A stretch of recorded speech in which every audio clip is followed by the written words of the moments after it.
The strictest prison rules in America, you can't break them. There's a place in America where silence is mandatory. Eye contact can be dangerous, and even a whisper at the wrong moment can cost you everything. It doesn't look dramatic from the outside. No medieval towers. No cinematic spotlights sweeping the night sky. Just reinforced concrete, layers of fencing, and architecture designed for one purpose: control. Absolute control. This is a United States Penitentiary Administrative Maximum Facility in Florence, Colorado, better known as ADX Florence. It is often called the most secure prison in America. Some former officials have described it as a clean version of hell. ADX Florence exists for a specific reason. It was built in 1994 after a series of violent incidents in federal prisons during the 1980s. Lawmakers and prison administrators wanted a facility that could permanently separate the most dangerous federal inmates from everyone else. Not temporarily, permanently. Located in the remote high desert of southern Colorado, about 2 hours south of Denver. The facility sits against a backdrop of mountains that most inmates will never fully see. Its isolation is intentional. Distance reduces risk. Distance limits rescue attempts. Distance reinforces finality. ADX is part of the larger Federal Correctional Complex Florence, operated by the Federal Bureau of Prisons, but it is different from the other prisons in the complex. It is not designed for rehabilitation in the traditional sense. It is designed for containment. The rules here are not flexible. They are structural. They are embedded in the walls. Inmates at ADX are placed in solitary confinement for 23 hours a day. Each cell measures roughly 7 by 12 feet. The furniture is poured concrete. The bed is a slab. The desk is molded from the same gray material as the floor. The window is narrow, positioned in a way that prevents inmates from seeing the horizon. They can see only sky, no ground, no landscape, no sense of direction. Why? Because sight lines matter. Vision connects people-place. Remove the landscape, and you remove orientation. Remove orientation, and you remove agency. The prison was engineered after a guard was killed at USP Marion in 1983, an event that triggered nationwide changes in how high-risk inmates were managed. Marion went into permanent lockdown. ADX was the evolution of that lockdown, a facility built from scratch around the philosophy of total separation. Its population has included convicted terrorists, organized crime leaders, gang founders, spies, and inmates who attack staff or other prisoners in lower security institutions. These are individuals deemed too dangerous for traditional maximum security environments. But here's what makes ADX different from most prisons in America. It does not rely primarily on physical force. It relies on policy, on precision, on rules that leave almost no room for interpretation. Every movement is scheduled. Every door is remotely controlled. Every interaction is recorded. Guards communicate through reinforced doors. Food trays slide through slots. Showers are individual stalls. Recreation takes place alone in concrete enclosures often described as dog runs. The architecture reduces human contact to the bare minimum. And breaking the rules here isn't just about losing privileges. There are almost no privileges to lose. Infractions can extend isolation, delay transfer to less restrictive units, or result in further disciplinary segregation within segregation itself. That is the core tension of ADX Florence. It is not a place you simply serve time. It is a place where time serves the system. The official purpose is safety, protecting staff, protecting other inmates, protecting the public. The argument is straightforward. Some individuals have demonstrated behavior that cannot be managed through standard correctional practices. Therefore, a different environment is necessary. Critics argue that such extreme isolation can cause psychological harm. Supporters argue that without facilities like ADX, violence would spread within federal prisons. Both perspectives exist. Both carry weight. But what cannot be denied is this. ADX Florence represents the strictest interpretation of incarceration in the United States. It is a system built on restrictions so tight that even minor disobedience can reshape an inmate's future. And once the steel door seals shut for the first time, the rules begin to define every second that follows. Because inside these walls, you don't test the limits. The limits are already decided. Morning begins without sunlight. The lights in the cell never fully turn off. They dim, but they do not disappear. At ADX Florence, darkness is controlled just like everything else. The day starts with a quiet announcement over an intercom system, measured, emotionless, routine. An inmate wakes up on a concrete slab, in a space smaller than many walk-in closets. The air feels still. The walls absorb sound. Even a cough seems louder than it should be. Breakfast arrives through a narrow slot in the steel door. There is no cafeteria, no shared tables, no casual conversation over coffee. Meals are eaten alone, within arm's reach of a stainless steel toilet sink combination bolted to the wall. The rule is simple: remain compliant. Follow instructions immediately. Do not block the food slot. Do not cover the camera. Do not shout down the tier. Violating these rules can result in disciplinary reports that delay progression to less restrictive units. And progression matters. At ADX, inmates are classified into levels. Advancement is slow and requires consistent compliance over years, not weeks, not months. Years.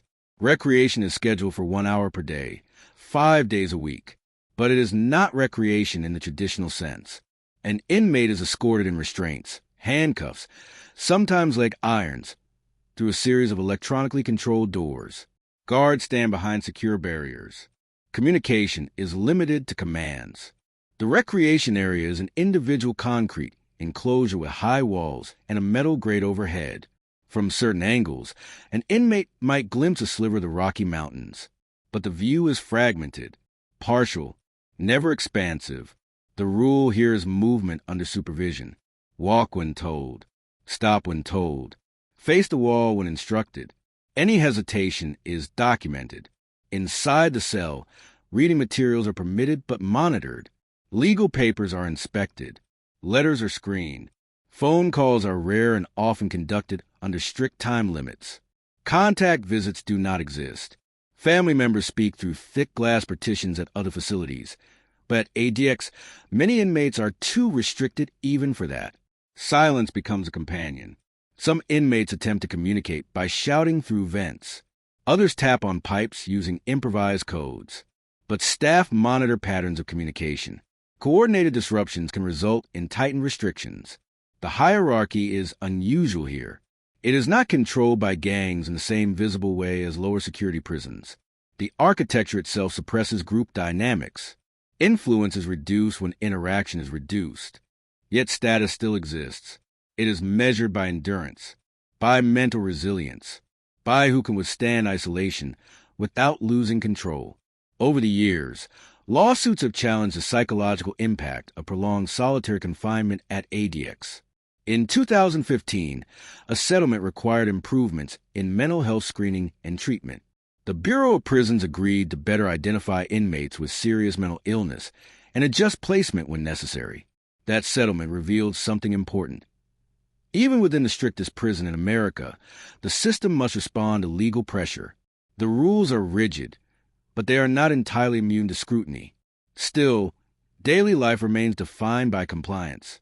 If an inmate refuses to return a food tray, the response is calculated. If someone blocks a camera, officers intervene through controlled extraction procedures. Every action is documented. Every infraction is logged. There are no impulsive reactions here, only procedure. And procedure can feel colder than punishment. The psychological weight builds slowly. Days blur. Weeks blend into months. Without shared spaces, there are no casual human reminders that time is moving. An inmate may mark days on paper, or count meals, or measure the distance between showers. Because in a place where you cannot break the rules, your only option is adaptation. The walls are thick. The doors are reinforced. But the strictest boundary at ADX Florence is not made of steel. It is made of repetition. And repetition, over years, can change a person in ways that are difficult to reverse. Imagine hearing the same sounds every day for a decade. The hum of ventilation. The echo of footsteps in a corridor you never walk freely. The mechanical click of locks engaging and disengaging. Now imagine the absence of everything else. At ADX Florence, long-term isolation is not an accident. It is policy. The official reasoning centers on safety. Some inmates housed here have committed acts within prison walls that left administrators convinced traditional environments were insufficient. But the human mind is not designed for extreme isolation.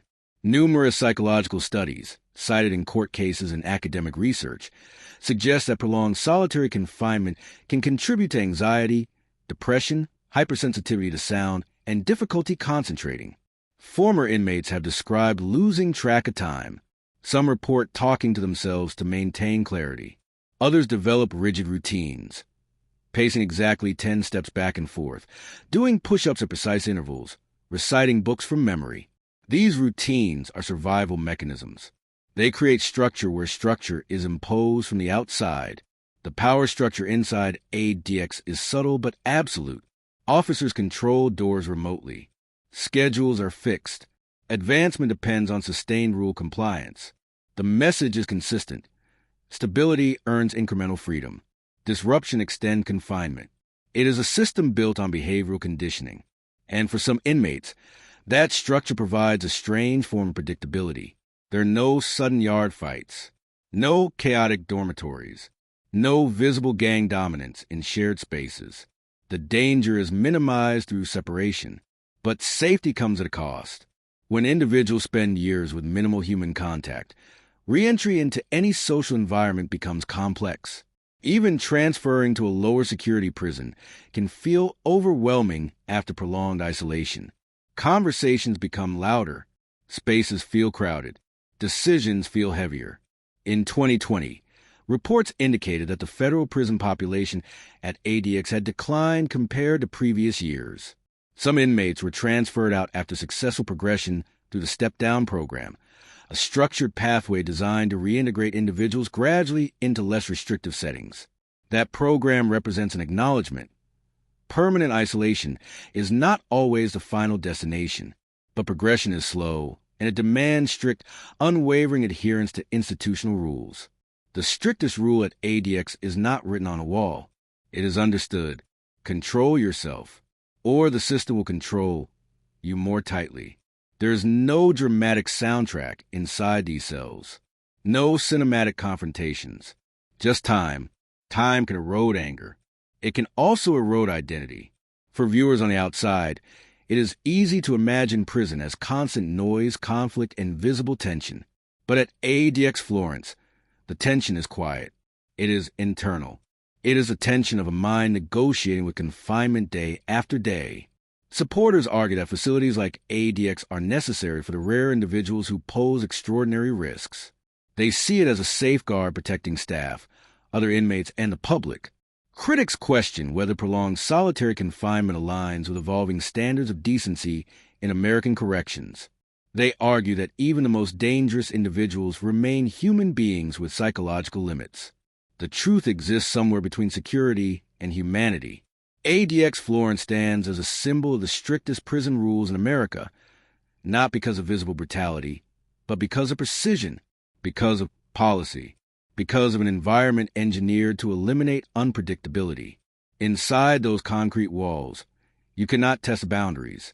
The boundaries are mathematical, measured, reinforced by steel and silence.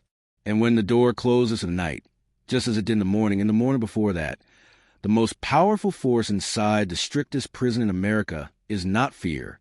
It is the quiet understanding that the rules will outlast you.